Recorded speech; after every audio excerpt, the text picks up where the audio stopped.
Hello, friends. Welcome back to Sunday Shenanigans with me, your host, Trevor Stewart 1308.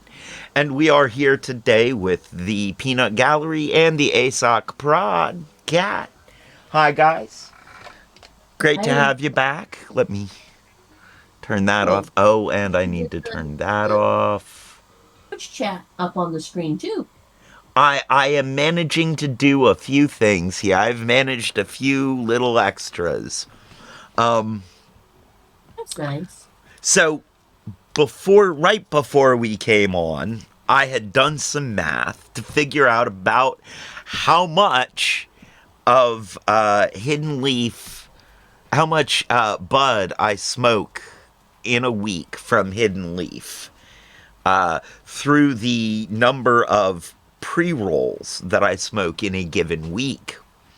And the pre rolls that I smoke on stream are provided by the Hidden Leaf, downtown Charlottesville, 105 West Main Street, on the downtown mall, above the bricks, Suite 200, between the Green Cauldron and Hamilton's.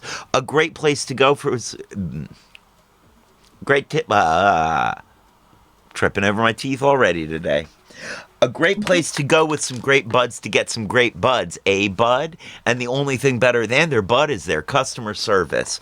Also, they have the lowest prices in town, according to my own personally highly biased research. By which I mean I was incredibly high when I did my biased research. Don't forget to check the website for times and events. The website is thehiddenleafcville.com. That's thehiddenleafcville.com. A quick note of disclosure. We are doing a political show today because, well, let's face it. Wait, don't tell me addresses politics.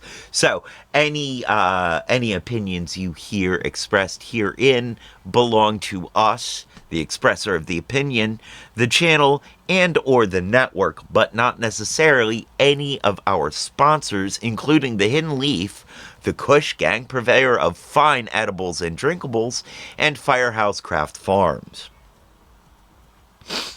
Now, as I was saying, I had done some math to figure out about how much I'm smoking a week right now. And it's just over 2 ounces, which is a decent amount.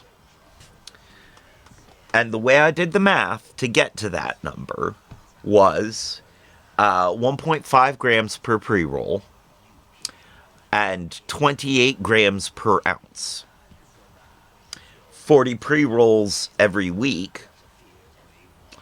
That's a little over 2 ounces. Does that answer all of your questions, or do you have more? Mine was less of a question and more of uh, a note on numbers. Right? Since neither one of us actually know anywhere near as much about what you're smoking as you do. 2 ounces to me sounds like, oh, okay, that's a baking amount. That is I use a couple spoonfuls of sugar in my tea throughout the day, and by the end of the day I'm sure I have dumped 2 ounces of sugar in my cup, and I'm good. Okay. He Because is trying to get baked. it I know, but I've been awake 15 minutes. This isn't um I'm still not awake. It's okay. so it Okay. doesn't sound like that much. But when you factor in the number of pre-rolls, then it sounds more impressive to me, if that makes sense. Yes. Because you don't actually know how much people, like, what a gram per like hit is, what the gram number per toke per se. Like, you can Right. figure out how much sugar per sip of coffee, right? Yeah. Well, you could probably guess 1/100th of a gram per drag. Maybe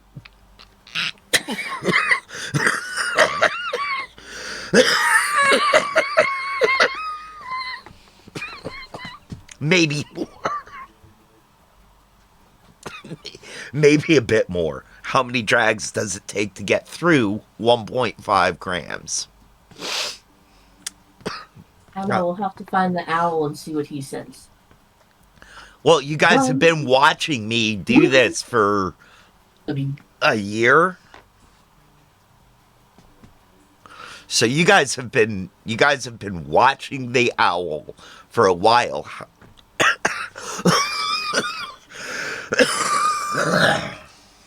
I think it also depends on lung capacity, that sort of thing. But since you know that it is 1.5 grams in one of these massive pre-rolls, most joints used to be about half a gram. A good sized blunt was a gram. Okay. 1 gram used to be 1 gram of good weed used to be $20. I have a question for you. Yeah. How many pre-rolls does it take to equal a Billy? Equal Billy? Yeah, we're measuring everything in grams. Okay, what's a billion grams? Oh, a billion grams? No. Oh. Billigram? Ah! We still haven't found out. So many of us damaged by him are still smoking to figure it out. It takes at least a lifetime.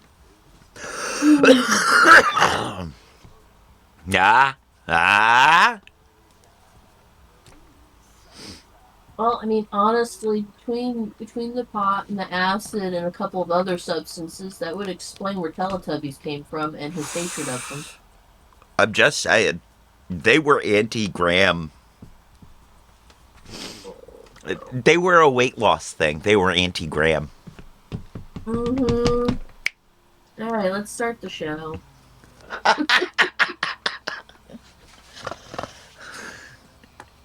I do appreciate how we pass off moniker of the kitten herd, the one who has to keep everything going in the right direction.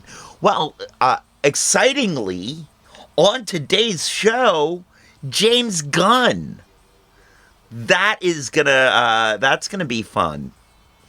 Mm-hmm. So it will be. I've heard some of his interviews recently. For being as talented and gifted and skilled a director as he is, I find he's relatively down to earth. Mm-hmm. Again, relative. I've never met a director who's actually down to earth. They always want miracles. True. But in at least a couple of the interviews I've heard, he seems to have learned some interesting lessons working with Marvel and working with things that the company executives forced him to do that he refused to do once he moved over to DC. Interesting. If you can find that interview, we might listen to it after the show. After the see if I can find it. I don't know if I can. After wait, don't tell me. He might bring some of that up here. He might. I'd be interested to find out what Marvel was asking him to do that he wasn't okay with. I feel like Marvel pushes the pushes the envelope of appropriateness, of It workplace wasn't. appropriateness. I can answer that one. It wasn't appropriateness. It was that they were trying to.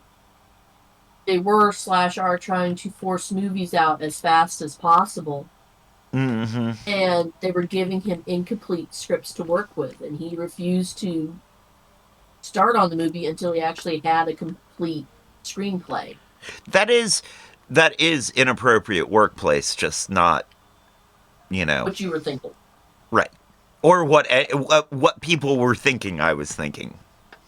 I was actually thinking more of along the lines of toxic workplace environment and having to put up with a lot of executive interjection. Yeah.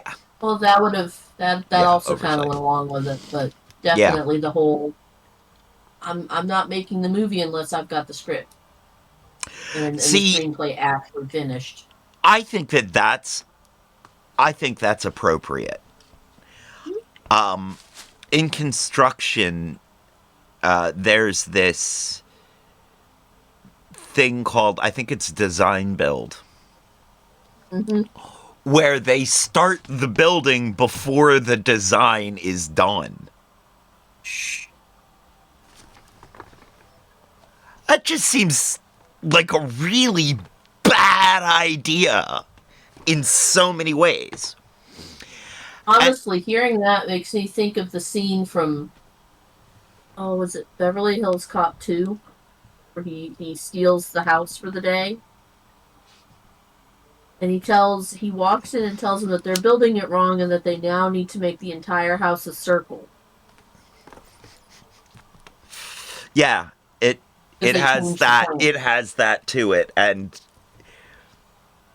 at the time when I found this out, my job was to go through buildings that were over budget, behind schedule, and almost done, and figure out where they'd made mistakes and what they needed to do to get up to to get up to speed, what they hadn't done, or what they thought they'd done but they hadn't completed. Like, my job was to be motivation for them to get their act together, really. It's And kind of hard to blame them for seeing not having their act together when the thing has changed 5 times before they even got started. and not just that, it's changing as they're getting there. Like, things are changing mid build. Ooh. And so these guys are, I mean, to their credit, they're doing a pretty good job keeping up, but they're also having a hard time.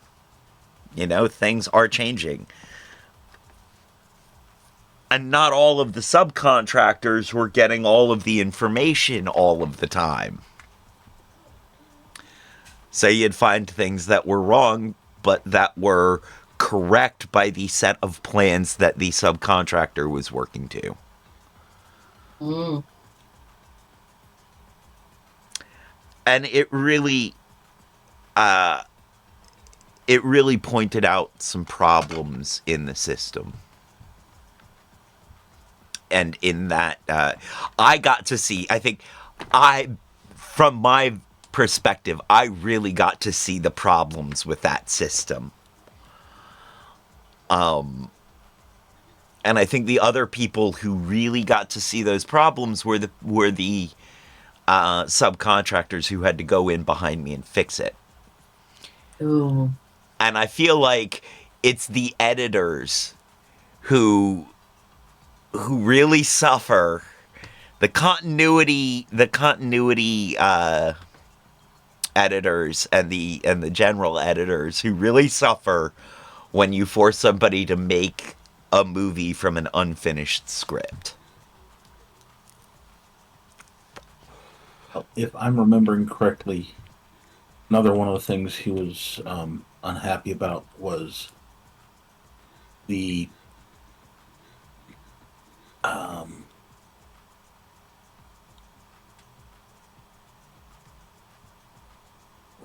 the shoehorning of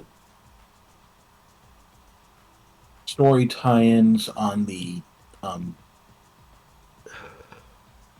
tag-in things. Mm-hmm. Post credit scenes. Yes. Right. Yeah.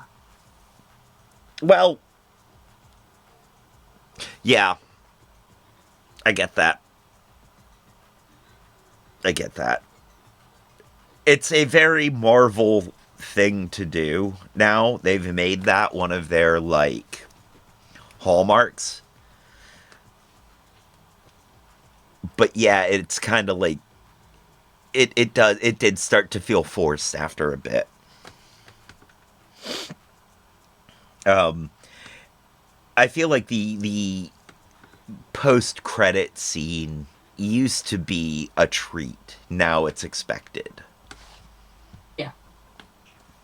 So, well, we'll see if he talks about any of that stuff today on Wait, Wait, Don't Tell Me.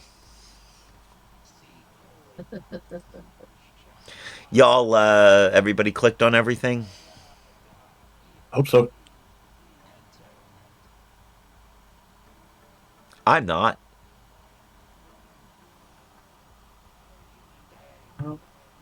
Let's try that. Radio great There every we day, go. and also those who listen.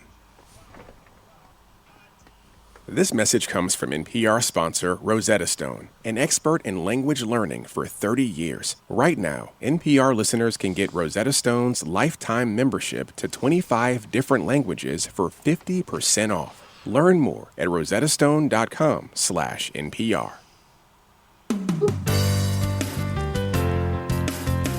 From NPR and WBEZ Chicago, this is Wait, Wait, Don't Tell Me, the NPR News Quiz. For now. I hope you've got treads on those boots. That because shouldn't be my funny. voice is so smooth you might slip. I'm Bill Curtis, and here is your host at the Studebaker Theater at the Fine Arts Building in Chicago, Illinois, Peter Sagal. Thank you, Bill. Thank you, everybody. We have such a good show lined up for you today. Later on, writer and director James Gunn will be joining us to talk about his new movie. You might have heard of it, Superman. But first, you may have heard that this week Congress voted to take back all of the funding for public broadcasting. And that is bad. That is bad. I'm going to admit it. It's not good. Not good. But what I found personally upsetting was that in all of the debates, all the condemnations of NPR and why it had to be defunded, They didn't this bring up show Wait, Wait, Don't was Tell Me. never mentioned once. We have been unworthy of public support for more than a quarter century. We want recognition. So I guess we'll just have to try harder to bother them, and we're going to need your help. The number to call is 1-888-WAIT-WAIT. That's 1-888-924-8924. Hey, we're doing our Let's part. welcome our... We're doing our part. We're putting it out on the internet. We're doing a reaction video to it. So, like, we're doing our part. All of you Yep. at home, donate to your local NPR station. We can no longer count on the government to fund NPR. We need to step up and do it ourselves. If you are not a member, if you are not a donating member or a sustaining member to NPR, go do it right now. We'll wait. It's easy. Just click on a... Can you put the donate link up in the chat? Yep, hang on a moment. And now the donate link will also show up on the in the video for YouTube. Right?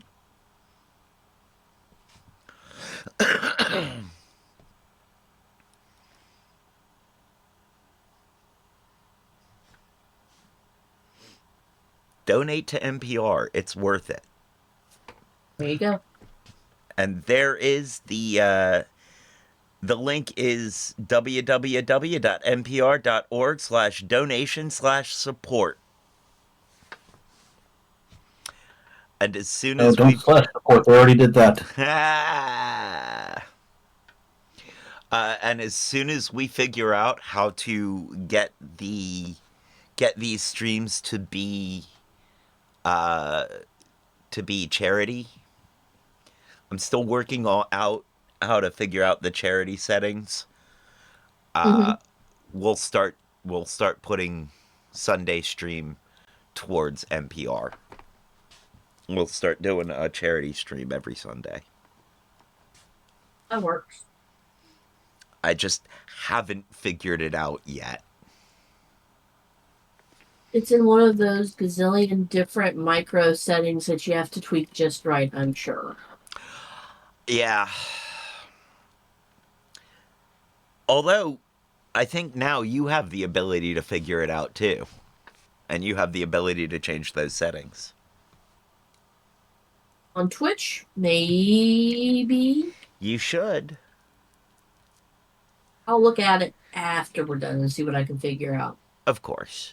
I think you have all the same permissions I do on Twitch. With the exception possibly of going live on the channel, although you might even be able to do that. What you don't have is OBS. Right. And that's where the kicker is. You might have some sort of setting that has to be done in OBS too. I doubt it. Because OBS doesn't have any settings about my payouts. Any of the monetization settings. OBS, not IBS. We all have IBS. We're all hot girls, okay? We all have hot girl tummy. Huh?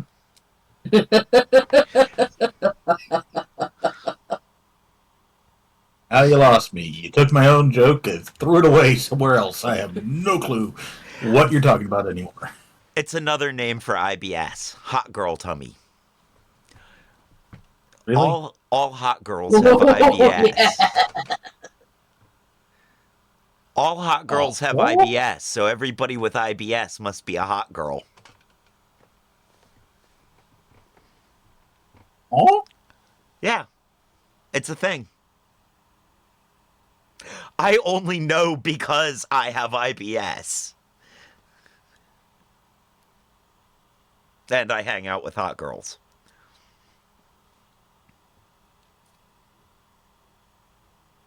Very frequently, someone that is doing a whole bunch of diet things or other things to stay in whatever form-fitting outfit that they want to stay in leads to gastric issues, which then leads to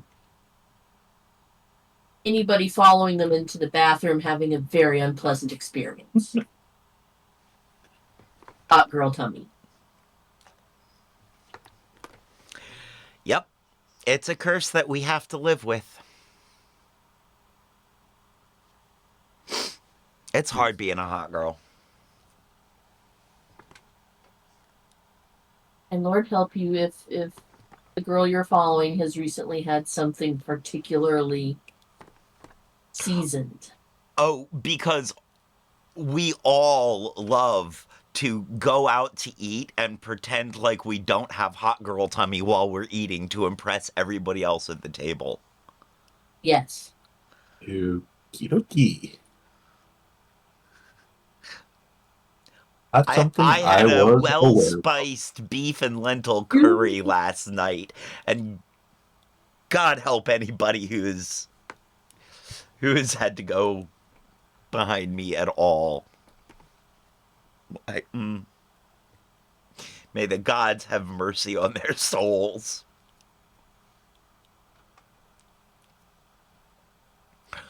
On the other hand, I'm feeling particularly thin today. Well, that's good to know. So be careful what you eat, or else you turn whatever bathroom you used into a gas chamber. Yep. That's the one. First listener contestant. Hi, you're on Wait, Don't Tell Me. Hi, this is Pat from Rochester, New York. Hey, Rochester's Hey, a great place. We've been there. What do you do there? I'm a computer programmer that's training to be a rock and roll clown. What? Wait a minute. Story is old as time. Yeah. Wait, I know this. He went to the clown college in Ithaca. Okay. There great. is a clown college in Ithaca, New York. There Would is you say it is the it place to be? Yeah. because ain't nothing coming out of Ithaca, New York that ain't a little demonic. Speaking of which, that's where I'm going to visit on vacation. Nice. Going demon hunting. It has Make a sure you clown bring your college. How does it not have demons? Huh? You're going demon hunting. Make sure you bring your salt. I am my salt.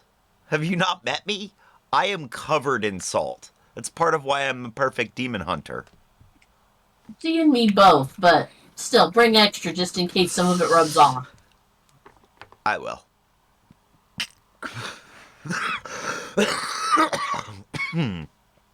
Although sometimes,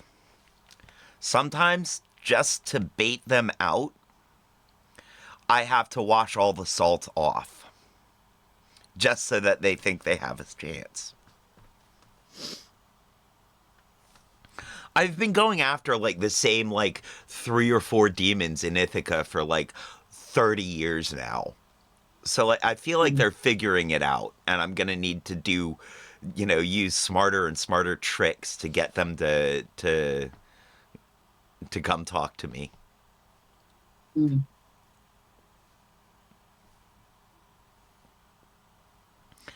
Now I don't feel so much like a demon hunter as a demon annoyer. Show up on their doorstep. Hey! Talk to me, I'm bored. Oh, you are saying that you are anointed? Yes. Anointing. Which goes along with my first thought, which is, does that mean you're basically the demon's version of a Jehovah's Witness? Kinda. Knock, knock, knock, knock. Hi, can I talk to you for a bit about anything, please? Anything. No, just anything. You have no idea how boring the secular world is. Talk to me, demon. There is a little. Oh very, God, honey, very, it's the annoying guy again. I thought we lost him like 20 years ago. How did he find us? Have you seen the little comic?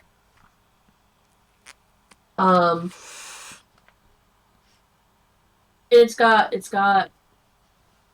this woman in a bathtub who makes a phone call, and she gets a wrong number, and she ends up calling a demon who's also in a bathtub, and they're like, "Oh, wrong number." But hey, have you heard about this? And they just start gossiping, Yeah. each in their own realm in their bathtub, enjoying having someone to chat with.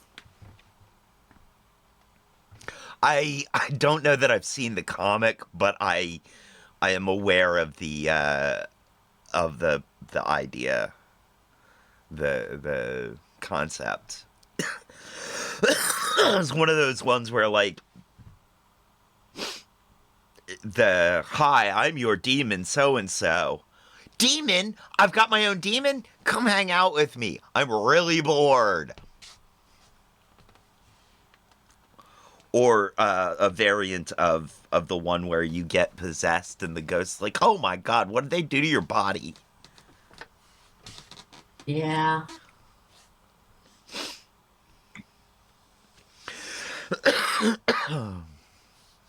Oh yeah. Right. All right, back to the Anyway. What differentiates a rock and roll clown from your normal, everyday, terrifying clown? Probably just the leather pants, really. That's it. You just take clown, leather pants, rock and roll. Great. All right. Well, Patrick, welcome to the show. Let me introduce you to our panel this week. First, he's the comedian who will be at CG's Comedy Club in Bolingbrook, Illinois, August 22nd and the 23rd. It's Adam Burke. Hi, Pat. Hi, Adam. Next, he's a comedian you can hear on his latest album, Soldier for Christ. It's Bobcat Goldthwait. Hey, Bobcat. Oh, wow. Hey. And she's a comedian you can see at the North Shore Center for the... What were you saying? I said, oh, wow. Yeah, he's a regular panelist. He hasn't been on in a while, but he is a regular panelist. And he's a lot of fun. Arts in Skokie, Illinois, on September 27th, and she's the host of the weekly podcast Nobody Listens to Paula Poundstone. It's Paula Poundstone. Hi, Paula. Hey, Paula. So you're going to play Who's Bill this time. Bill Curtis is going to read you 3 quotations from this week's news. If you can correctly identify or explain 2 of them, you will win our prize. Any voice from our show you might choose for your voicemail. You ready to go? Yeah. All right, here is your first quote.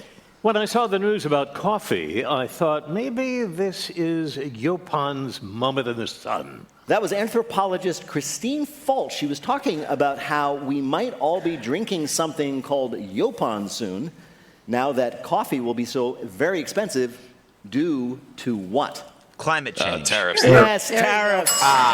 Because of massive tariffs on Brazil and some other countries, the price of coffee is expected to skyrocket, so people are looking for alternatives to get their caffeine. So it is time for North America's only caffeinated plant, Yopan. Now, people who love the stuff say that Yopan is a great caffeine alternative for us to use as soon as we run out of our coffee, our tea, Mountain Dew, Red Bull, and whatever that lemonade is that's killing people at Panera.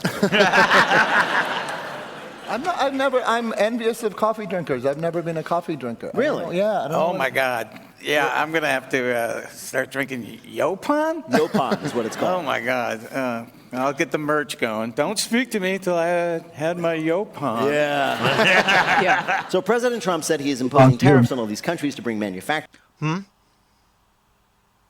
What was Yoke's that? on you. Yopan you. Yeah. I mean, Yopan do. Back to the U.S., but we can't make coffee here, right? But we do have Yopan. It's been here forever. In the South, they actually call it Carolina tea, which is scary because whenever a food has this cute regional nickname, it always ends up being testicles. Why? What product had a cute Don't name ask that. before? Rocky Mountain oysters. Oh, is that Yes. really? Yeah. And who's?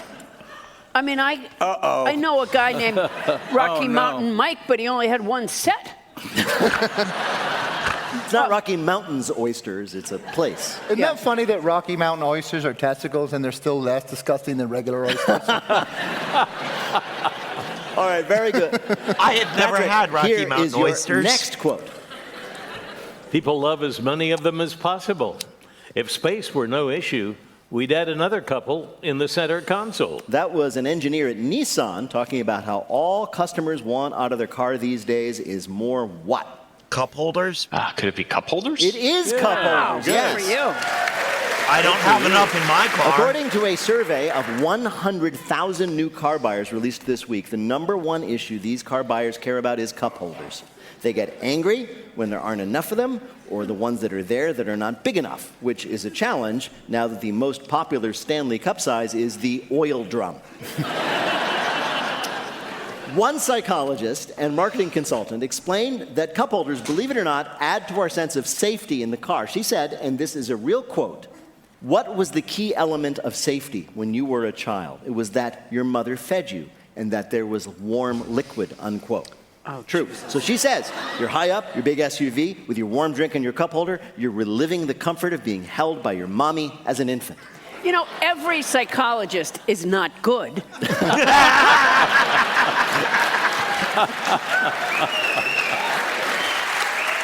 But here's something that apparently car manufacturers aren't realizing, Yeah. which is you can go to Pep Boys and get a beverage caddy, as it's properly called, that just clicks I love that she goes for Pep Boys.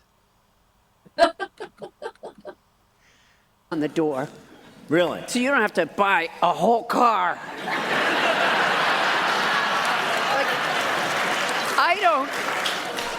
I don't have those, what are they called? The things that you put like on a piece of furniture? Coasters. I don't have coasters, but if I have guests over and I serve them drinks and they're looking for someplace, I say, here's my keys to the car. Right.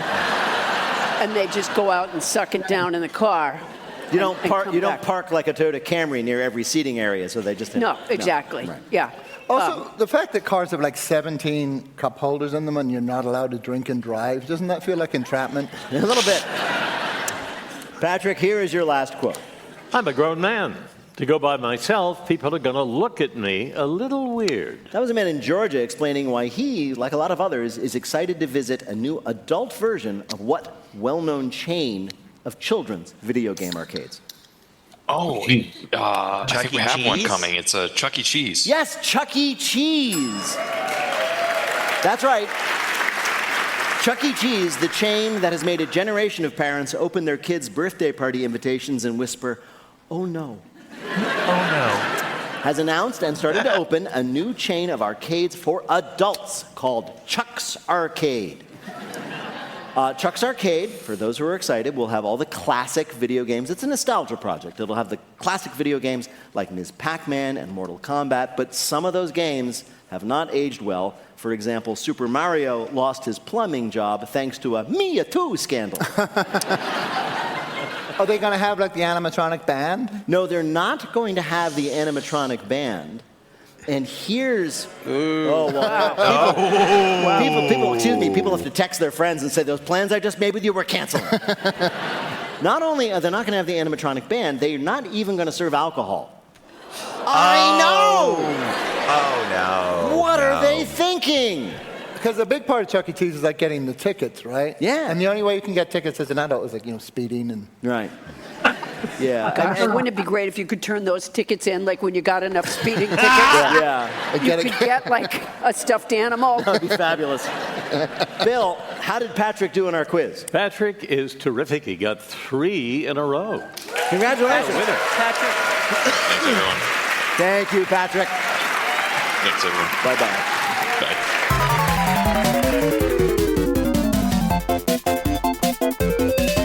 Right now, panel, it is time for you to answer some questions about this week's news. Adam, an interesting thing happened at a Coldplay concert this week. Oh, you've heard of this? I think they were questioning something in So we're going with with Coldplay released 4 singles, huh? Something like that.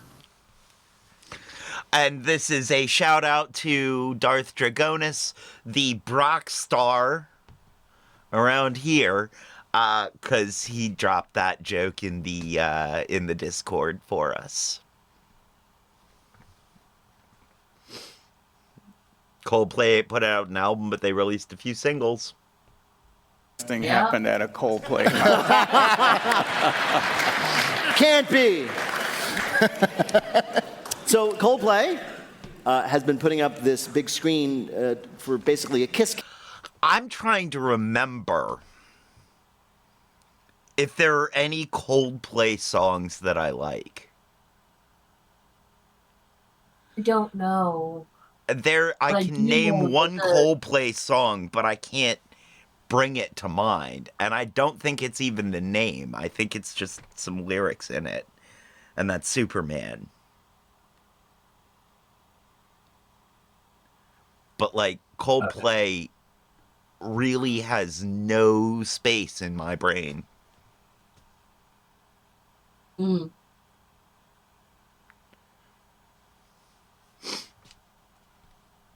So, romance happening in their crowd. And one couple saw themselves up on the screen and quickly dove as quickly as they could off camera. Well, no. And She looking at covered this, her face. Coldplay lead singer Chris Martin said, well, either they're having an affair or they're just shy. So, Adam, were they having an affair or were they just shy? We all get a point. I'll take door number one. Yeah, they were having an affair. The gentleman is the CEO of a pretty well-known software company. She is the HR manager there, and they are both, of course, married to other people. Well, they both, as of Showtime, are married to other people. And if you haven't seen it, you should. It's incredible. All of a sudden, the camera is on them. They're projected onto this enormous screen. They're embracing, right? They see they're on the screen. They instantly separate, and he drops directly downwards out of the frame. Yeah. Like he's standing on top of a special "you just got caught cheating" trapdoor. Boom, gone. Yeah. Isn't he the CEO of a company, and aren't they called like astrology? Yeah, they're called astrology. Yeah, he should have seen that coming. After this footage blew up online, Coldplay, this is true, tweeted, starting with our next show, we're introducing camera-free sections for people and their side pieces. Wow. Which is funny. That is Which is Coldplay. funny. But, you know, there's like a tragedy here. Imagine you've been married for years, your husband tells you, oh, they're working late, and the next day you find out they like Coldplay. Right? Like, that is divorce grounds right there. Okay, Knock, knock. who's there? There we go. Supposedly, that is the day after this happened. Dude supposedly released his own apology statement thing, being kind of salty about being caught on camera in what was supposed to be an intimate moment in a That's crowd not of an 80,000 apology. people. Right? That's not an apology, dude. His wife responded with, "I'm just mad to discover he was at a Coldplay concert. I didn't think he listened to them anymore." I thought he was better than that now. Silence while she gathers all of her documents. I like a boss. But supposedly that was actually her comeback to this, was all this time.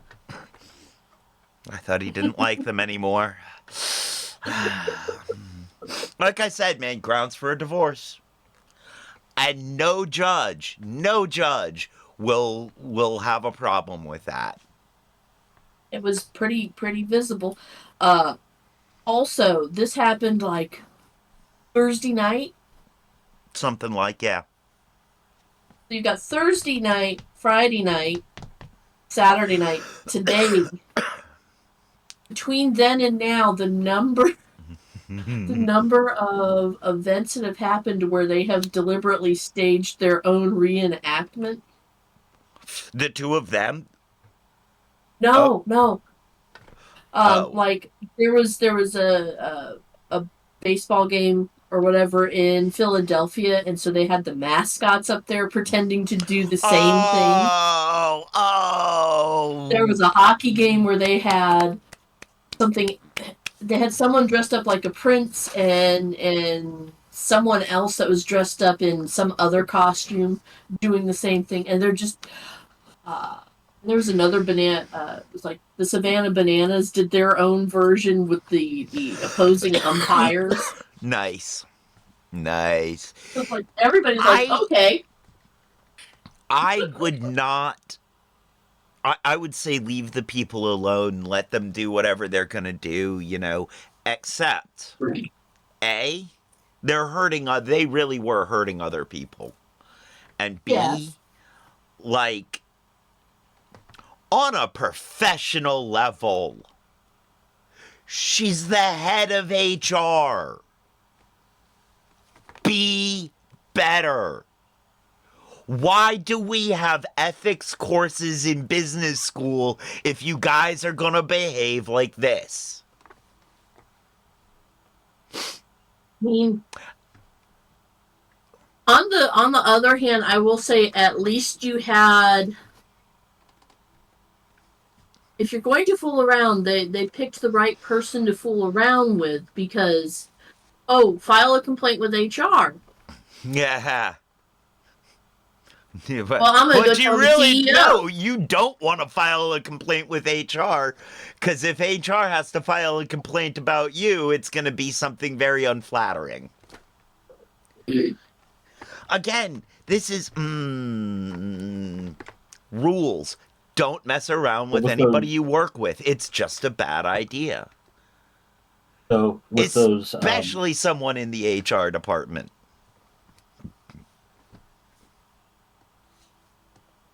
with those staged ones, I think someone needs to do a staged one at some variety of rally with impersonators of Trump and Putin. Kinda. Although, as we covered yesterday, there's some extra space between those two these days. Oh, okay. I know what what the pair should be instead. Trump and Netanyahu? Nope. Putin and Musk, since they're both breaking up with Trump.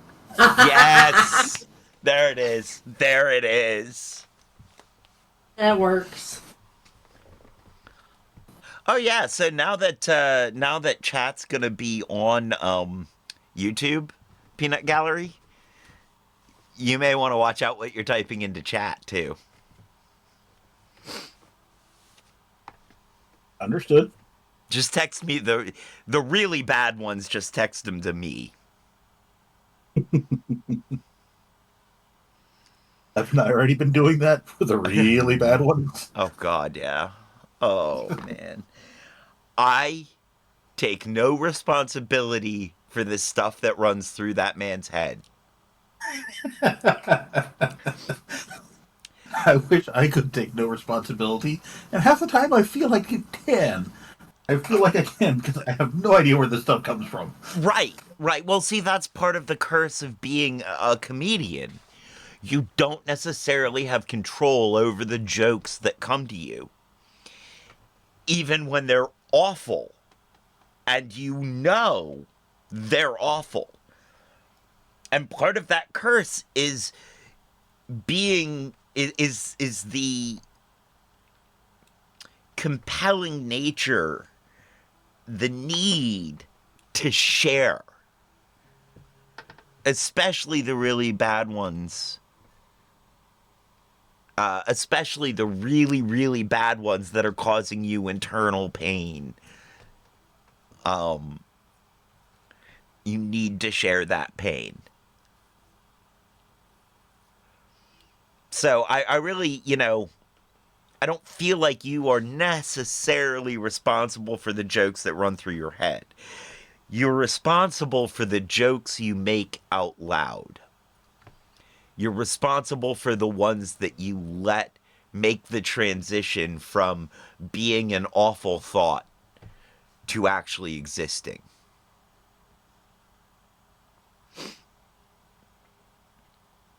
That's my feeling. Responsible for policing the filter. Right.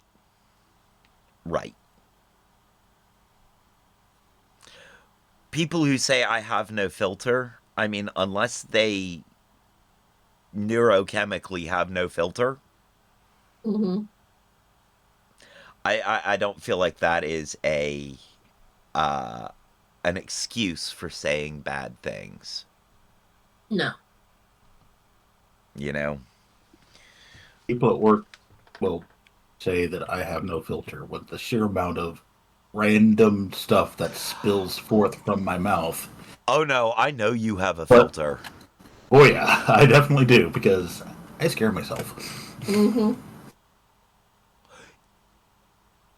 It's, again, you're not necessarily responsible for the thoughts that come into your head. You're responsible for what you let those thoughts do afterwards.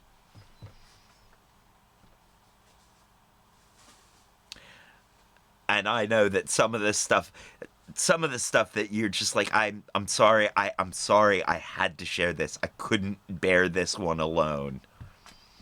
I get it. I see why you, couldn't bear it alone, and I also understand how that ran through your head. Like, I get the...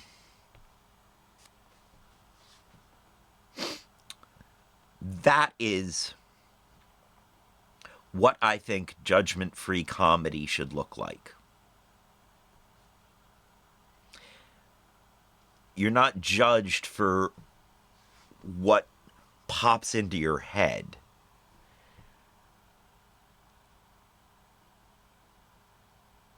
You know, for being a comedian. You're not judged for being a comedian. Especially, you know, when you're doing these rapid fire improv sessions, it can be hard to maintain a full grasp on your filter in those moments, because what you're trying to do is bypass it to some degree. However, that still doesn't excuse, like, if you let something slip out, if you let a thought that shouldn't be vocalized get vocalized, you need to still take responsibility for that and be like, I'm sorry, that was not, I meant for that to go away. I didn't mean for that. That thought was not, that joke was not something that I like. And I was trying to get rid of it, but it came out instead. Owning that the joke came to you, but then also owning that you don't like it, and, you know. And I think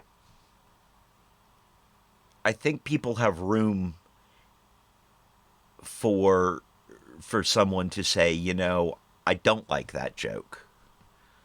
I hope people have room for that. Although I'm still thinking of cutting a small section out of the Nick Danger Third Eye video before I release it. Because I don't like that joke. Yeah. It came out of my mouth and I went, I am not okay with this. Then if you're not okay, that's where you cut that out. Yeah.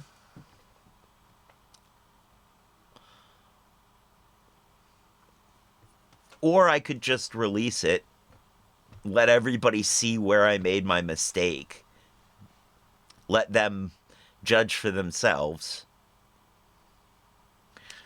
Because I did immediately go, no, I don't like that.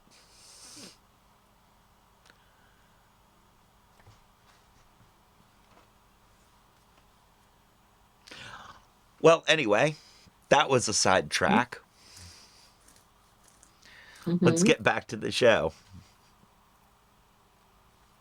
Okay. Coming up, our panelists ask to bluff or not to bluff in our Bluff the Listener game called 1-888-WAIT-WAIT to play. We'll be back in a minute with more of Wait, Wait, Don't Tell Me from NPR. Ice fluffy angels and all very important to us. They're just got less pain available in all states. Adam Burke and Paula Poundstone, and here again is your host at the Studebaker Theater in Chicago, Illinois, Peter Sagal. Thank you, Bill. Right now, it's time for the Wait, Wait, Don't Tell Me Bluff the Listener game. Call 1-888-WAIT-WAIT to play our game in the air, or if you prefer, check out the pinned post on our Instagram page. That's at WaitWaitNPR. Hi, you're on Wait, Wait, Don't Tell Me. Hi, Peter. This is Tim from Cocoa Beach, Florida. Cocoa Beach, Florida. They're on the Space Coast, right? What do you do there? Oh, yeah, you bet. I'm a plumber. Oh, right. You'll always have work. That's great. Yeah, I lay a lot of pipe. Yeah. Yep. Oh, you randy little goat, you. Yeah. You've tried that one before, haven't you, sir? I've been practicing. I bet. Well, Timothy, welcome to the show. You're going to play our game in which you have to tell truth from fiction. Bill, what's Timothy's topic? Secrets of the Bard. Little is known about the real William Shakespeare. Was he a pseudonym for another more well-known writer, a group of different writers, just a room full of monkeys with typewriters? This week, we heard about a recently discovered secret of this elusive genius. Our panel is going to tell you about it. Pick the one who's telling you the truth. You'll win the Wait Waiter of your choice on your voicemail. You ready to play? Yes, sir. All right, first let's hear from Adam Burke. Something we've all guessed without needing it confirmed, England's greatest playwright, William Shakespeare, was fond of smoking weed. In a book to be published this year, author Sam Kelly examines the evidence, such as cannabis residue found in pipe fragments from his garden.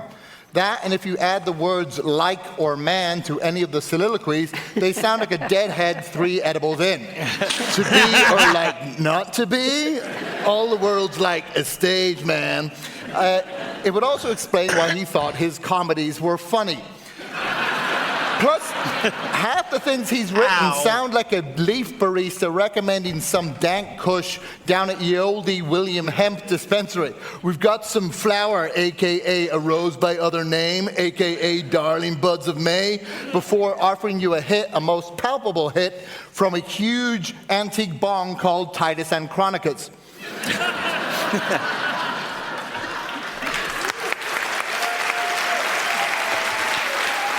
For Titus Shakespeare was a Andronicus. pothead. Your next suspicious sonnet comes from Paula Poundstone.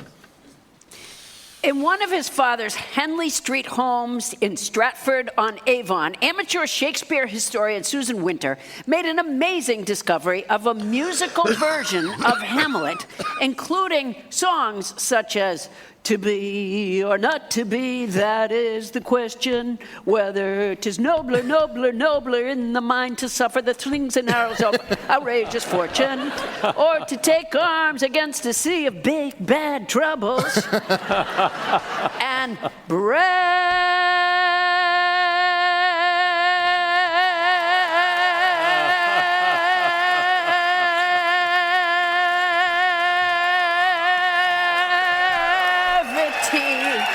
brevity, brevity, brevity, brevity. I said brevity is the soul of wit.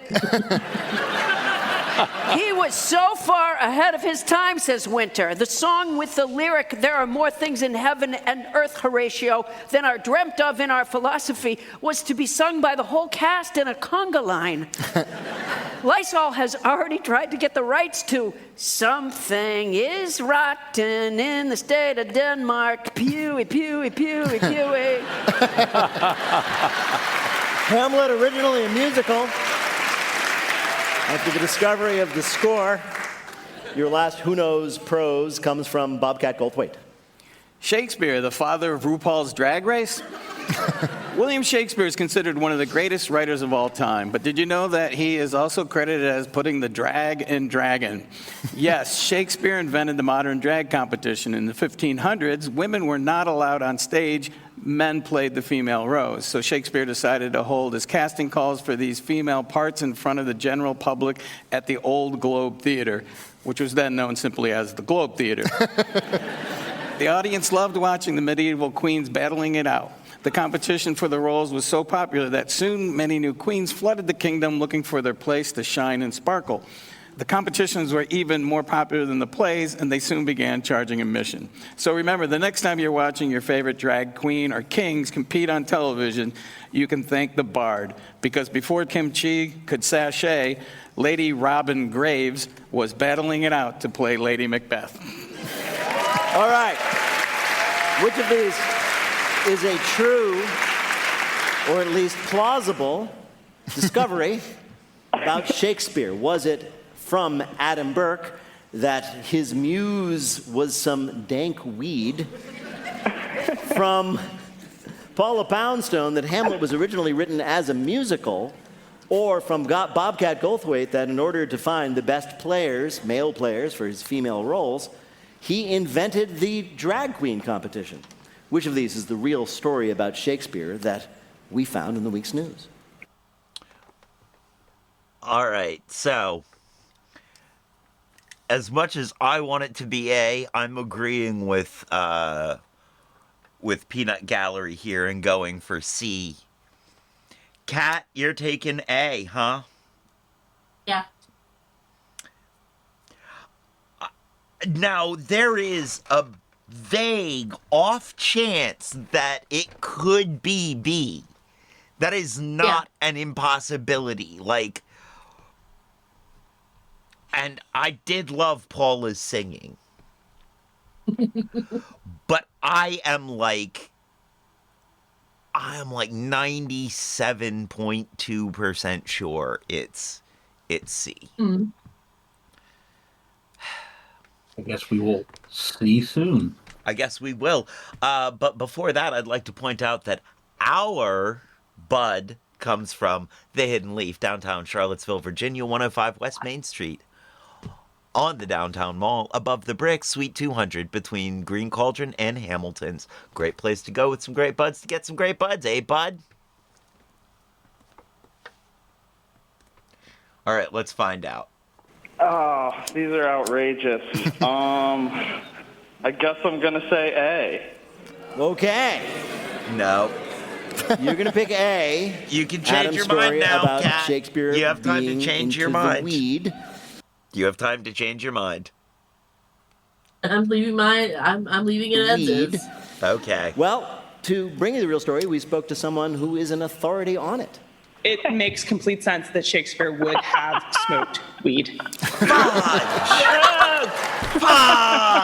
That was Cassidy Cash, host of That Shakespeare Life, agreeing that Shakespeare probably got stoned. Congratulations, Timothy, you got it right. I mean, You earned a point for Adam. You've won our prize, the voice of your choice that on was your a voicemail. gift Congratulations, for me, and thanks so I much for gave playing it with up. us today. Thanks, Peter. It's a great time. Bye-bye. I guess the two of us just got lost in the weeds. what was that? I guess the two of us just got lost in the weeds. You know, I was just... My thought process was a bit hazy, I think. I mean, it makes sense that he did not invent the quote-unquote drag race, considering, well, Greek plays, also, women were not allowed on stage. Yeah, but I felt like he could have invented the open casting call. Like the drag race for the public to view. So, in the case of a horror-themed movie or play, would that be an open casket call? Well, yeah, that's how they find their next B-rate Dracula. They're having an open casket call.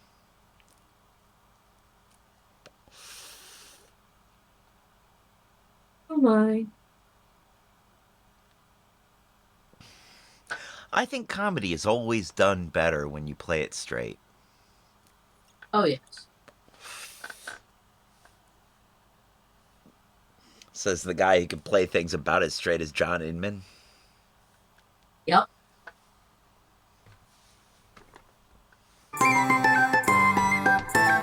And now the game we call Not My Job. Writer and director James Gunn is known for turning obscure comic book characters into blockbuster now for movies who and everybody shows like tuned The in Guardians of the for. Galaxy and my personal favorite, Peacemaker. He is now the co-head of DC Studios, and his new film introduces the world to his most obscure character yet, a guy named Superman. James Gunn, welcome to Wait, Wait, Don't Tell Me. Thank you.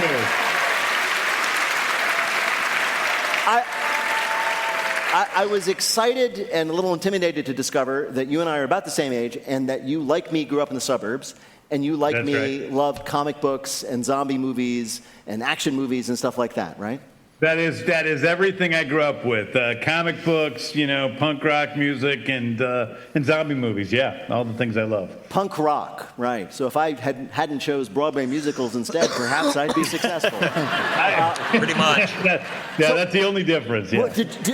When did you start making your own things, your own comics and films?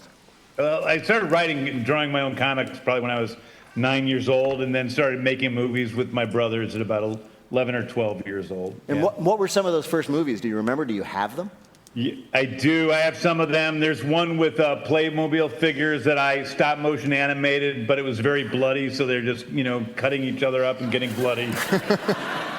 Then I had another one in which it was a zombie movie in which one of my brothers became a zombie and ate the other one that was also very, very bloody. And then I had another one where one brother killed another brother. That was very. There's a theme going on. And the folks didn't take you to therapy? I'm noticing a theme here. Yeah. Yeah. Did your brothers ever complain, like, James, we know you're the creative genius in the family, but could we do something other than kill each other, or were they into it? My one brother has a ketchup phobia. I won't say who, so but this is true. He cannot be around ketchup because I made him lie on the cold linoleum floor in cold ketchup for too long, and if he's around ketchup, he freaks out. Really? Yeah, that's 100% true. So he goes to a broke diner, one of your and they bring him his brothers. burger, and somebody puts the bottle of ketchup on the table, and he's like, ah! Yes, yes. He just softly moves to the other side of the table. Were you, when you were growing up and you were a comic book nerd and a film nerd, were you the kind of kid who would like write angry letters to movie directors about how they got some little detail wrong? No. I was the kind of kid that used to write to the comic book writers and artists and tell them how much I liked their work, and sometimes they wrote me back, which is pretty cool. I still have letters from the comic book artists who wrote me back as a kid, like John Romita. Oh, wow. You realize that you are that figure now to a generation of young people, like James Gunn, the guy who did Guardians of the Galaxy. And you must have that experience a lot, right? Like at Comic-Con or that type of things, guys coming up to you and shivering and shaking with excitement. Yeah. I mean, that happens. And I'm, but I think because I know what it was like meeting Stan Lee or people I looked up to when I was a kid, I try to be as present as possible with those people while that's happening. You do seem good at dealing, and this has been overwhelming for some other people, but you do seem really good with like dealing with people on social media. You have managed to make these movies and not like piss off the fandom. They still love you. Is there a secret to it? No, I think the secret is I've pissed off plenty of people. I just don't care that much. Oh, that also helps. It doesn't bother me. Well, I want to talk about Superman, which I loved, as I've loved pretty much everything else you've done that I've seen. I have this theory why it's so good, and that's because you take the emotions of all these characters really seriously, but you're not afraid of admitting that, like, superheroes can be really silly. So, for example, your new movie, Superman, starts immediately. Superman falls in the sky, hits the ground, and we see right away that the underwear is back on the outside.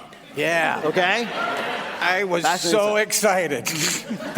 I love the bottoms. I love his bottoms. His trunks. It leaves something to the imagination. Yeah. Superman's wholesome. I don't want to see his junk. Yeah. And then the next thing that happens is he falls to the ground and he is rescued by Krypto the Superdog, who is this fabulous mutt who is wearing a red Superman cape. And you're like, okay, one thing I know about this Superman movie, there will be no brooding. I mean, listen, I love all of that crazy stuff that was in the comic books that I grew up with. Flying dogs and giant monsters and robots and sorcery, and that's just part of the fun of it all for me. I want to ask about the dog. Everybody loves the dog. The dog is one of Superman's weaknesses is magic, right? Like, yes. he is not impervious to magic. Because his powers aren't magical. They're physics-based. Granted, yes. Sort of hand-wavy, bizarre comic book physics, but physics-based nonetheless. Interesting. That's one of those things that just sort of always sat in the back of my head that I've just now sort of put one and one together and got there. Is a CGI creation that's based on your own dog, your rescue dog Ozu, right? That's Ozu, that's right. Yeah. Yes. And so does Ozu know that he is now an international movie star? Ozu doesn't know anything. He barely knows where he was 2 seconds ago. Even for a dog, he's not very smart, but he's very Are you asking if... He attacks himself every time he sees himself. No, really? Yeah, he hates Krypto. He hates crypto. Every time crypto's on screen, he attacks the screen. Oh, wow. He's a maniac. But I will say the one thing that's really been cool is last week, interest in adopting dogs went up over 500%. Yes, I saw that. Yeah. And it was a rescue dog. He was from a terrible situation. He was in a hoarding situation, and now he's, such a loving and lovely pet. I wouldn't get too carried away with this idea that people are adopting dogs because they like the dog in them. Wait till they find out that their dogs won't wear a cape. We're having too much fun, but we have work to do. James Gunn, it is such a joy to talk to you. And we have asked you here to play a game we're calling... James Gunn, meet the T-shirt gun. Oh, no. Superman, No. classically faster than a speeding bullet, but can you be faster than a speeding T-shirt shot from a gun? Answer 2 to 3 questions about T-shirt guns correctly. You'll win our prize from one of our listeners. Bill, who is James Gunn playing for? Ava Lewis of San Diego, California.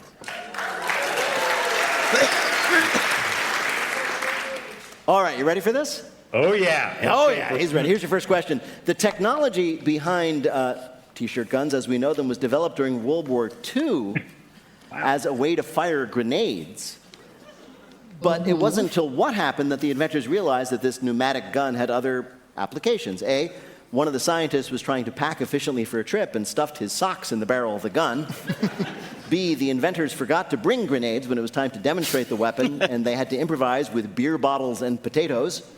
Or C, one inventor went to clown college and later retooled all his wartime ideas for use in his act. C. Oh, good gosh. Okay, so I don't think it's 3. So it's either A or B. Right. I'm gonna. Okay. I'm gonna go B. B. B? B for me. I really wanted to be clown college, but okay. Yeah, I think B as well. You're sticking with C. Yep. I like it. I'll take A. Just to cover all our bases. I'm gonna go B. You're gonna go B, and you're right. Yeah. You're right, James. They realized they didn't have any grenades. We had to demonstrate it for the hires up, and they found out it was just the perfect size to launch bottles and potatoes very fast and very far. In fact, it was so successful, they even used to shoot potatoes at actual planes in wartime. Boy, how humiliating would it be to be brought down by a potato? It's true.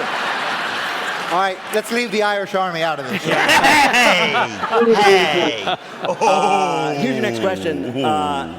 That's very good. The modern-day T-shirt gun was developed by a college mascot, and it soon spread around the world. But not all mascots were equally good at using it. Like, for example, Chip, the mascot of the University of Colorado at Boulder, who once did what? A, launched a T-shirt that went into the marching band's tuba and got stuck so tightly that eventually they had to cut the tuba with a hacksaw to get it out. B, rolled up the shirts so badly that they only flew 3 feet before opening up and fluttering to the ground. Or C, accidentally held the T-shirt gun backwards and launched a shirt directly into his own crotch. C. So C. So C. It is Boulder. I think it could be any of those 3 things. Yeah. I'm going to go with C. You're right. What was that? Okay. I thought most likely C, but I went with B, so I was wrong. Well, we haven't heard him say that it was C yet. Yes, You're right again. Yes, And yes, you can watch it on YouTube, and when you do, you'll discover not only are T-shirt guns powerful, but those mascot costumes not as padded as you might think, judging by his reaction. All right, let's see if we can make this perfect. Your last question. Not everyone should use a T-shirt gun. In fact, an Oklahoma woman was arrested for using a T-shirt gun. Why? A, she was trying to rob a T-shirt store. B, she was using it to shoot cell phones and drugs over the walls of a prison to a friend inside. Or C, she had it tucked inside her coat and did not have a concealed T-shirt gun carry permit. B. Okay, I don't want to let Ava down, so I'm hoping that it's B. It is, in fact, B. What? Saturday one. What? So I believe we actually covered that one Saturday. Did we? I feel like we covered something close to it. We had the drone. We had the guy that was using a drone to fly things over the wall to the prison. But I believe we also covered the T-shirt cannon lady in the same episode. Okay. Proudest moment of my life. She stood outside the prison and shot the supplies into the prison. Bill, how did James Gunn do in our quiz? He is a Proudest Superman. moment of his Getting life. all three right. Good going, James. James Gunn is the director, writer, and the co-hat of DC Studios. His new movie, Superman, which starts with Crypto the Superdog and gets better from there, is in theaters now. James Gunn, what a joy to talk to you. Thank you so much. We'll talk to you soon, I hope. Bye-bye. Bye-bye. In just a minute, Bill casts a spell in our listener limerick challenge. Call 1-888-WAIT-WAIT to join us on the air. We'll be back in a minute with more of Wait, Wait, Don't Tell Me from NPR. This message comes from Mint Mobile. 5 gigabyte. Your health this summer insurance. Save and get paid on the... Curtis, we are playing this week with Adam Burke, Bobcat Goldthwait, and Paula Poundstone. And here again is your host at the Studebaker Theater in Chicago, Illinois, Peter Sagal. Thank you, Bill.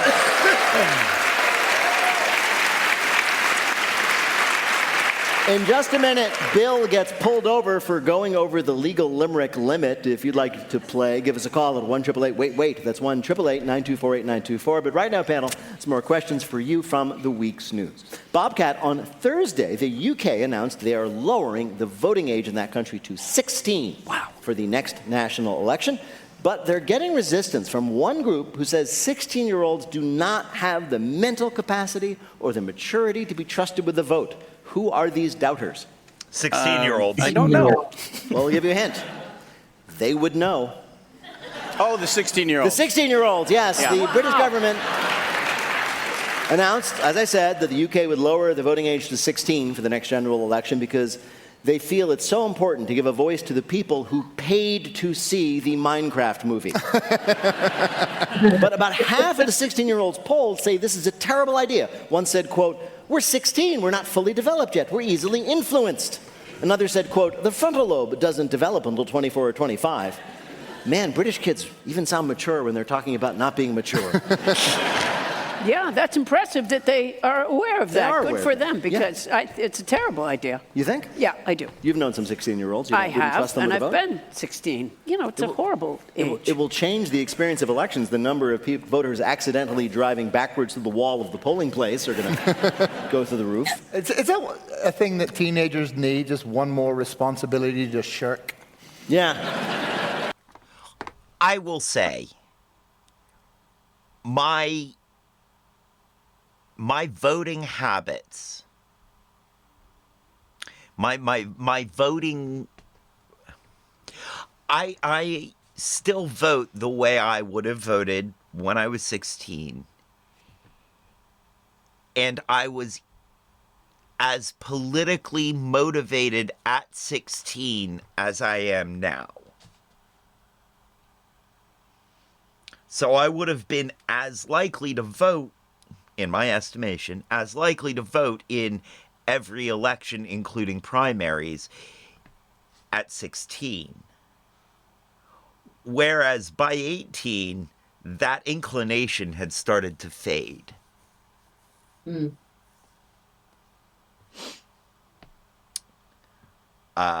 perhaps you had been doing it all along, it wouldn't have faded as early. Or may not have faded at all. I may have felt like I was actually part of something doing something. Also, Fair enough. I mean, I still wouldn't have voted in the first president. I still would have voted in the same presidential election. Like my first presidential election would have been the same one. But I would have felt like I had more say in it. And I think I would have felt I would have felt more. I would have gotten more informed about the candidate and felt less okay about voting for him. Yeah. Like, that's the one thing that would have changed, is I would have been like, oh, this guy's kind of ew. But still would have voted for him. Because he was better than the alternative.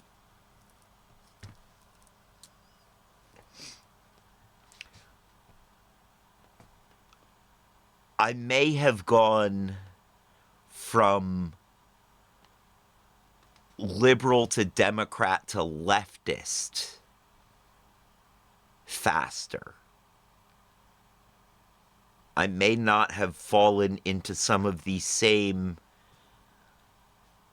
liberal mistakes that I fell into when I was younger, because I may have had more exposure to some of the more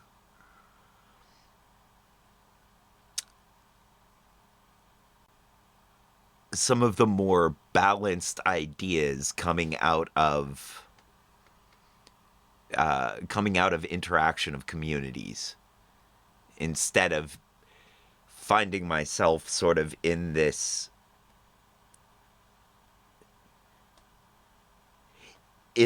echo chamber that tended me towards a slightly more conservative set of ideas. Even though it's not, not Republican by any stretch of the word or the imagination, it was more liberal. It was less radical. But that's my feelings on lowering the voting age to 16. That's also something I saw in the people around me. A lot of the people around me at 16 were highly motivated, but by the time we all turned 18, we'd been shouting about the same crap for 2 years and nobody'd listened. And even though we then had the vote, we weren't believed in by the establishment. So we weren't courted. Or at least we weren't courted in a serious way. They had Madonna hit on Seal on TV. Inappropriately so, too. Not just it was almost harassment. The look on it, in retrospect, the look on Seal's face was like, yo, lady.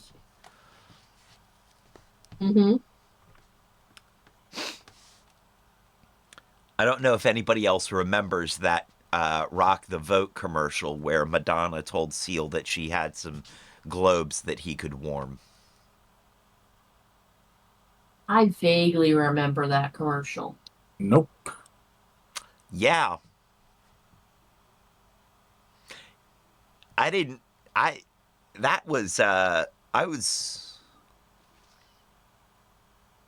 little young to understand that was harassment at that point. And I mean, if it was scripted, it was scripted, and that's comedy, but even so, it was normalizing harassment culture, even though it was reversing the script, making the harasser a woman. There's still harassment in there. In that case, it was definitely harassment. I'm leaving that one.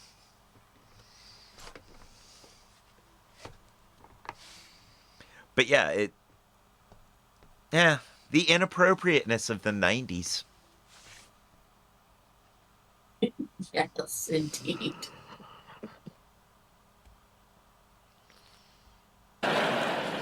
You gonna vote? Yeah. I'll vote. Yeah, I voted, Mom. Yeah. The dog ate my vote. And yeah, I mean, for the next 4 years in a landslide is going to be the write-in candidate D's nuts. Hey. I'd vote for that Georgia squirrel any day. That was Kentucky. I'd vote for that Kentucky squirrel any day. Like I said, there's two. Meth squirrels, man. What you gonna do? I Don't will mess with them. that the likelihood of having a write-in candidate win could potentially go up if you were to lower the voting age. And True. given some of the things we've seen, that would not be bad. No. It means that we would end up with, let's say, Taylor Swift suddenly being in office for something she did not realize that she was running for. True. But that would not be bad. It would reorganize what we think of as politics. Yeah. But I'm down for it. And remember, a vote for Trevor Stewart in 1308 and 2028 is a vote for the dictator you deserve. My platform is infused calories don't count, and a Mustang in every garage, or a pony for everyone, and public transit. And by Mustang, I mean horse, not, car. Mm-hmm. Phasing out gas engines for electric public transit. Really trying to electrify the vote there. Yeah. I really am. I feel like it's a current event that really charges up the base. No, I find your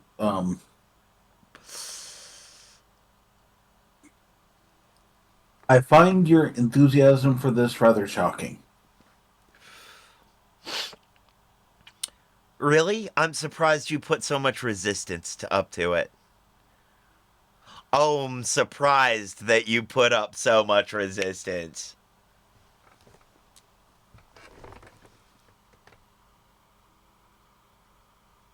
Before we get too amped, let's move on.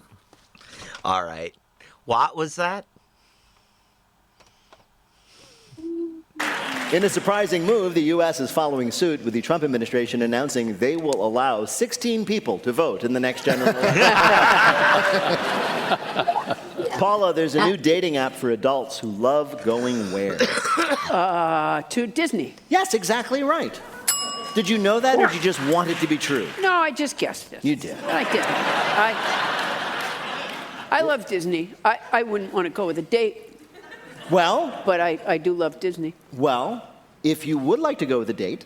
Are you asking me? That's so sweet. Well, if you weren't busy. Yeah. No, you can get this app. It's called Single Riders, right? And it's named for that line that you have some of the rides in Disneyland where single riders can get on, right? And it matches Disney lovers, right? It's a great idea, right? You go, you meet, of course you have your first date at Disney World, you're on Space Mountain, and your new match screams, "Whoa, we both just peed our pants," right?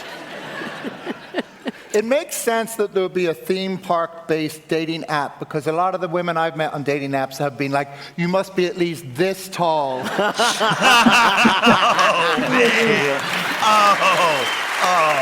Before this app, which isn't quite out yet, but it's going to be beta testing soon, Disney adults, as they call themselves, have had to subtly signal their interest in Disney to potential dates by dressing entirely in Disney merch and talking about it for hours without stopping to inhale.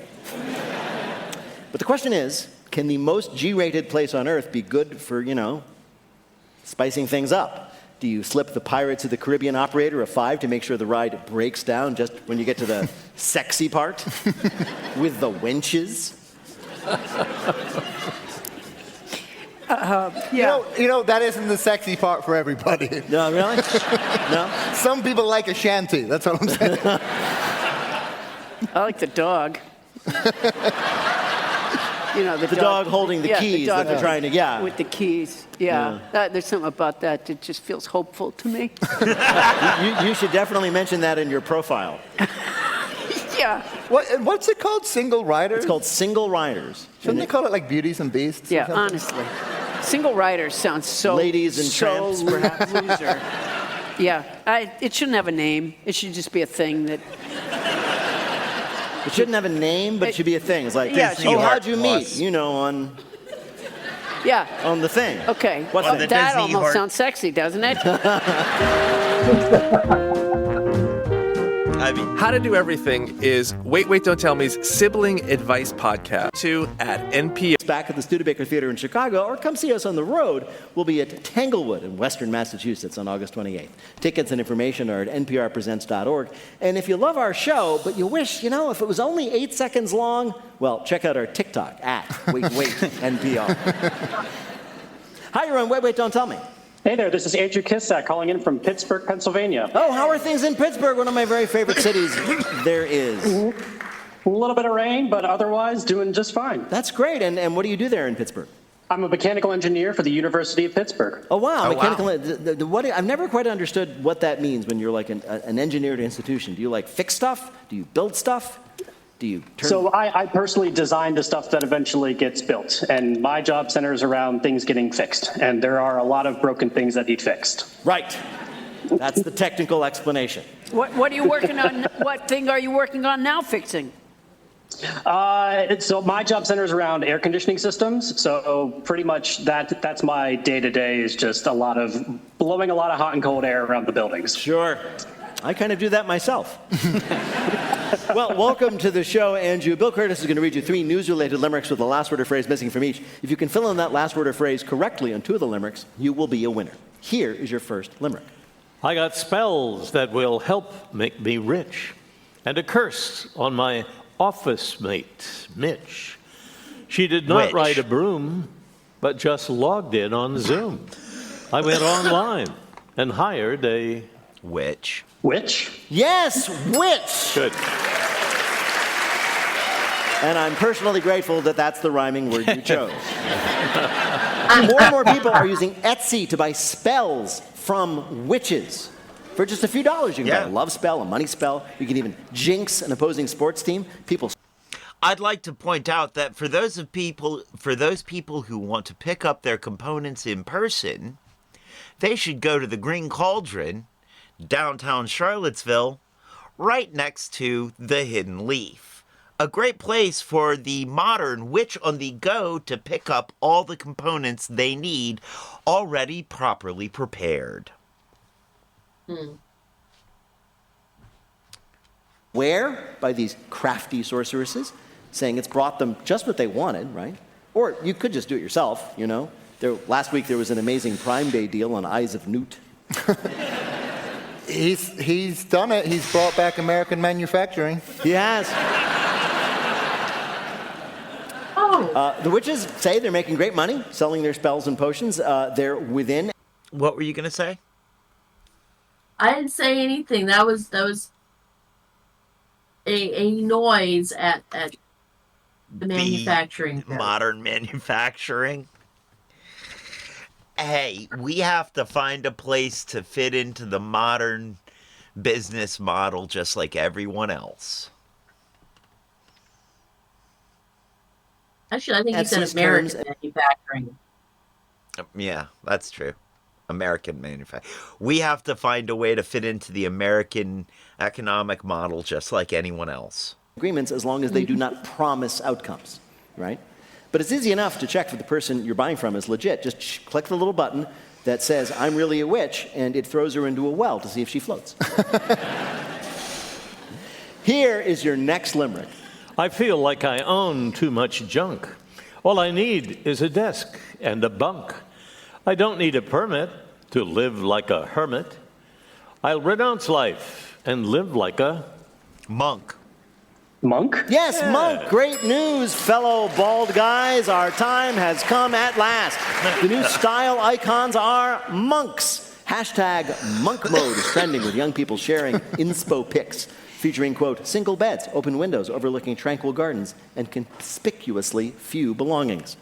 They do not post the inspo pics of all their other stuff shoved in the opposite corner. Monk mode supporters say eliminating distractions is good for your peace of mind and productivity, not to mention everybody looks good in loose brown fabric with a rope accentuating your waist. Wow. It's Yeah. so young people like this monk thing? Yeah, they're into it. Huh. Yeah. A lot of them, they're just like, they're getting into it. They're going like, I'm going monk mode tonight. Me and my bros are going to get so devout. My guess is they're not trying to be like monks in every way, right? Probably not. No, Not like probably a drawing the line at religious the- devotion, No. but rather Or the just celibacy, probably not that. just accepting the fact that young people are not going to have money for the next Pretty much. Lifetime. Yes. Here is your last limerick. When work is admittedly crappy, stop being so cheerful and yappy. Don't fake an emotion to get a promotion. It's toxic to always be sassy. Happy. Happy, yes. Yeah. Constantly staying positive and seeming happy is terrible for office morale. It's called toxic positivity. And let me tell you what, this has not been an issue at NPR this week. According to experts, too much positivity can create acute stress because no one believes someone can actually be happy all of the time. It is frustrating. Like when the boss comes in and he's like, good news, we're doing a round of lay-ons. Where we lay You know more what? work I should on be the employees like a who are hot left. property as an employee at this point, because I'm pretty miserable. That's true. You can certainly counteract all that toxic positivity. Yeah, exactly. That Yeah. should really make me like a good get for people. Yeah. I'd Bill, hire you. How did Andrew do in our quiz? He was perfect. Got it all right. Thank you, Andrew, for playing. Congratulations. Thank you so much. Bye-bye. Bye, Andrew. Happy, so happy. I'm happy. Support for this podcast and the following message come from $5 for a 3-month. A different approach to pursue your goals. Capella is an online earning a relevant degree at capella.edu.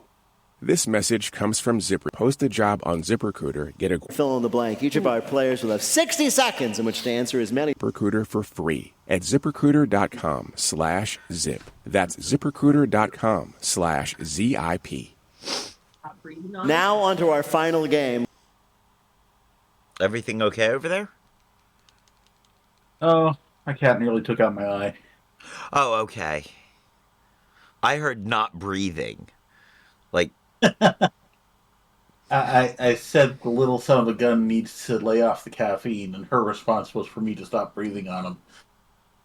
oh. The sheer amount of dew I drink. Yes, you probably do have caffeinated breath. Game, lightning fill in the blank. Each of our players will have 60 seconds in which to answer as many fill in the blank questions as they can. Each correct answer now worth 2 points. Bill, can you give us the scores? Paula and Wait a minute. Don't some kobolds get breath weapons? Maybe. I don't remember. So, your See, breath this is weapon a would be double dew trap. breath. What? This is a double trap. Yeah, it is. Luckily, I found the one escape route. Point out that it is a trap.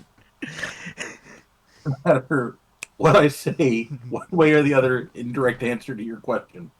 Exactly. Well, you already admitted that you have a breath weapon.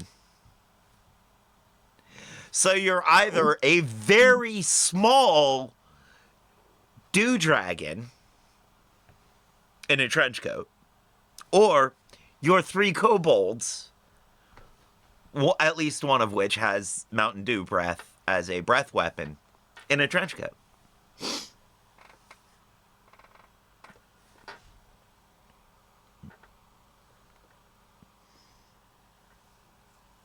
Are you willing to be a small Mountain Dew dragon?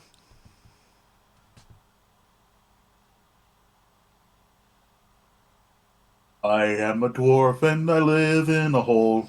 Diggy, diggy hole. Diggy, diggy hole. That's spoken exactly like 3 kobolds in a trench coat would say. Nah, I think that singing voice was a little bit too deep. Oh, so you're going with the miniature Mountain Dew dragon.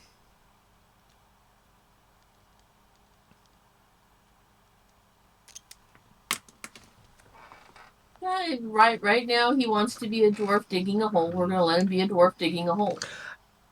I gotta dig myself out of the hole you all have dropped me in. Right? And actually, of course, Bobcatty. acts. Of course he What? is. If he identifies as a dwarf, of course he's a dwarf. We accept that. Whatever he identifies as is what we accept him as.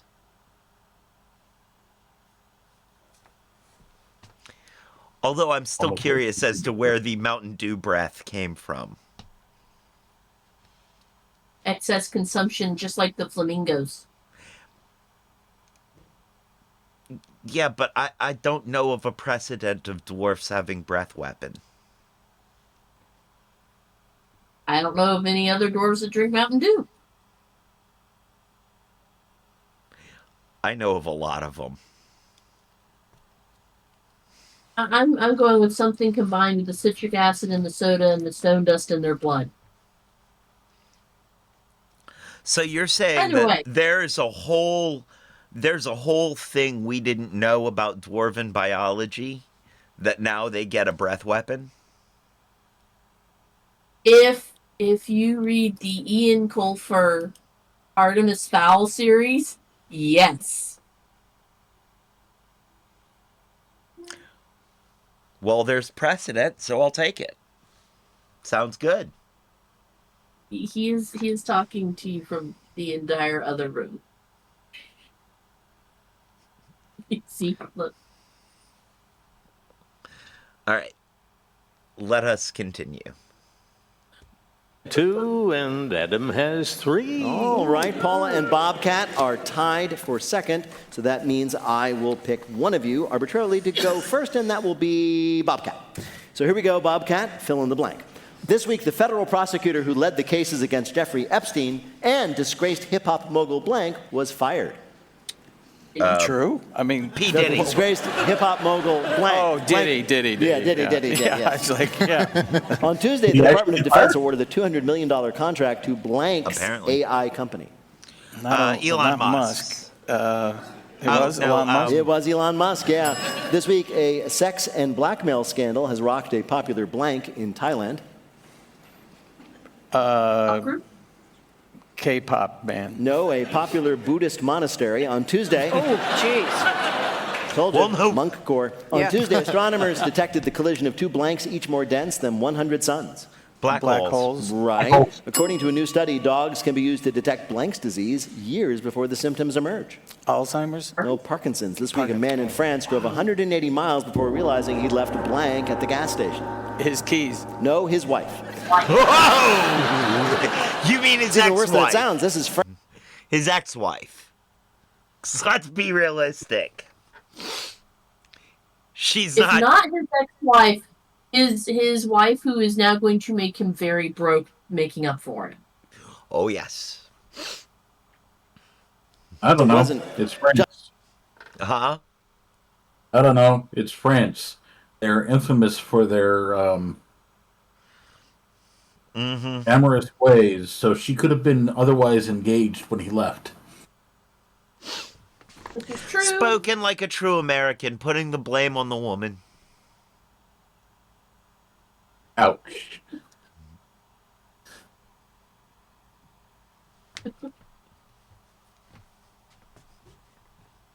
280 miles. Isn't that like the next country over before he realized it?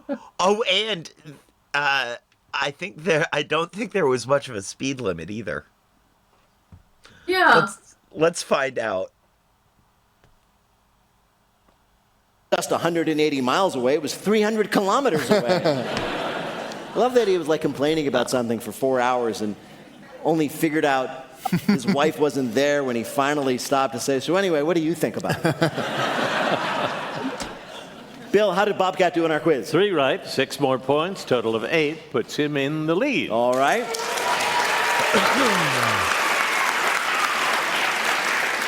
Paula, you're up next. You ready? All right, Here we I'm go. ready. Fill in the blank. Yeah. After suggesting otherwise in a meeting with lawmakers, President Trump said it's unlikely he will fire blank.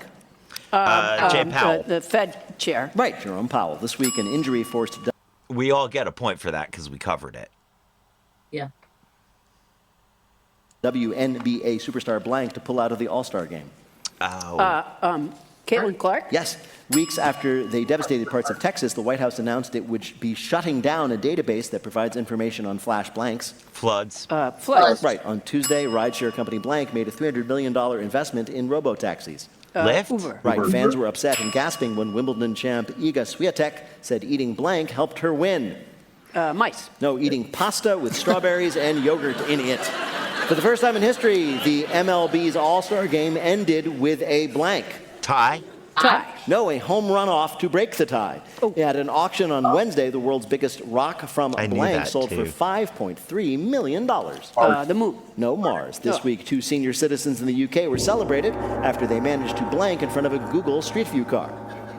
They blanked in front of a Yes. Google Street View car. They were celebrated because they blanked in front of a Google Street View car. Survived? I don't know, made out. Pretended to choke each other. Oh, boy. Two friends were out for a walk together in their little village when they saw the Google Street View car and did what any of us would do in that situation. They immediately put their hands around each other's throats. And it was fun. And they did get on Google Street View. You can see them there, and they had a great time until they stopped doing it. And one woman was like, I think the Street View car got a picture of us. And the other said, what Street View car?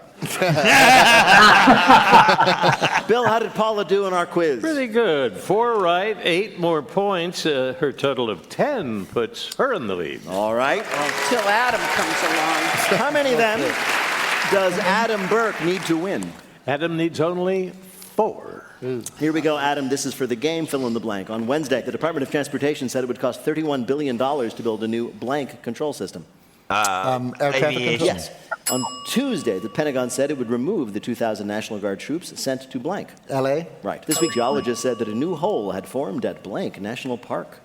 Yellowstone? Yes. This week, German authorities intercepted smugglers who were trying to hide blank in a container of chocolate sponge cake.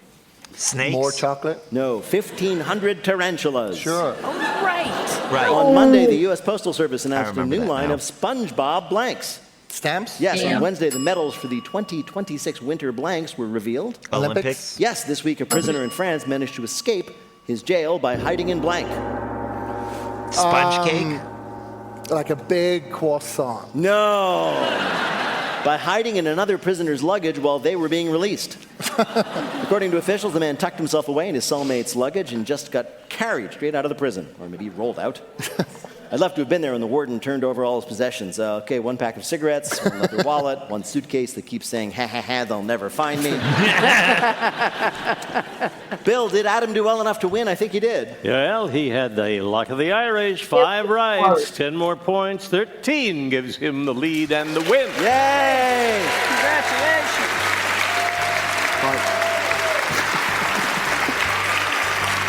Congratulations, Adam. Coming up, our panelists will predict after Yopan what will be the next brand new way to wake ourselves up in the morning. But first, let me tell you that Wait, Don't Tell Me is a production of NPR and WBEZ Chicago in association with Urgent Haircut Productions, Doug Berman, Benevolent Overlord. Philip Goedeke writes our limericks. Our public address announcer is Paul Friedman. Our tour manager is Shana Donald. Thanks to the staff and crew at the Studebaker Theater. BJ Liederman composed our theme. Our program is produced by Jennifer Mills, Miles Drumboss, and Lillian King. Special thanks this week to Blythe Robertson and Monica Hickey. Would a rose by the name Peter Gwynn smell as sweet? Emma Choi is our vibe curator. Technical direction was from Lorna White. Her CFO is Colin Miller. Our production manager is Robert Newhouse. Our senior producer is Ian Chillog. And the executive producer of Wait, Don't Tell Me is Mr. Michael Danforth. Now, panel, after caffeine and Yopan, what will be the next thing we do to wake ourselves up in the morning? Bobcat Goldthwait. A swift kick in the nuts. Adam Burke. Just good old-fashioned existential dread. And Paula Poundstone. Cocaine-infused carnation instant breakfast.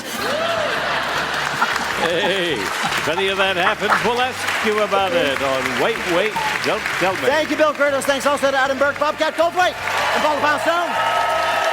Thanks to all of you for listening. Thanks to our fabulous audience here at the Studebaker Theater and everyone out there, wherever you might be. I'm Peter Sagal. We'll see you next week.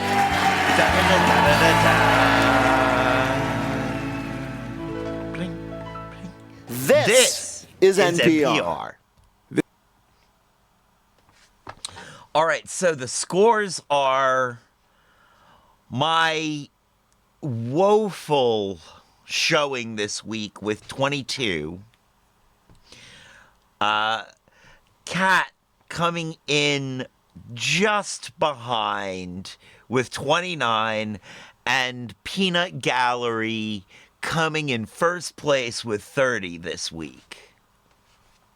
Well played, guys. Well played.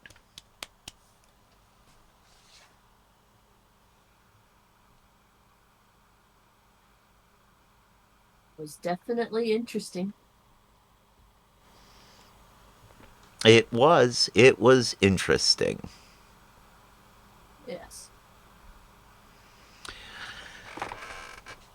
Well, thank you guys for being here. Thank you for joining us, everybody at home. Thank you, Chris and the 386 for being here. I was honestly surprised by one of those lightning fill in the blank questions. Which one? That the prosecutor for the Epstein case was the same prosecutor for the P. Diddy case. Mm-hmm. Like, oh, no wonder they both are jokes. Yeah. Well put. Well put. Hey, Jessamy Crystal. Thank you for being here. Mwah. It was, well, close between them. I was lagging behind.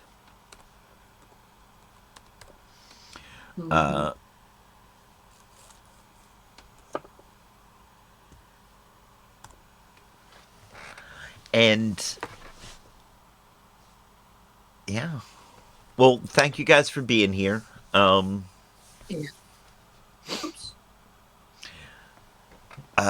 And we will stick around for the raid. We will be raiding out to, it looks like, DJ BBS of the Sunday No Pants raid train. Ookity.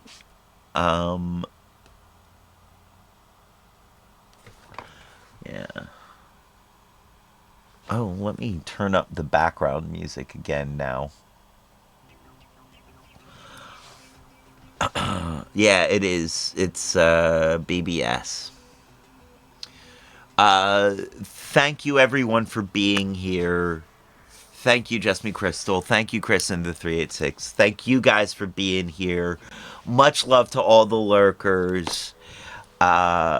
Stick around for the raid. And now is the time on the show when I say, as they say around here,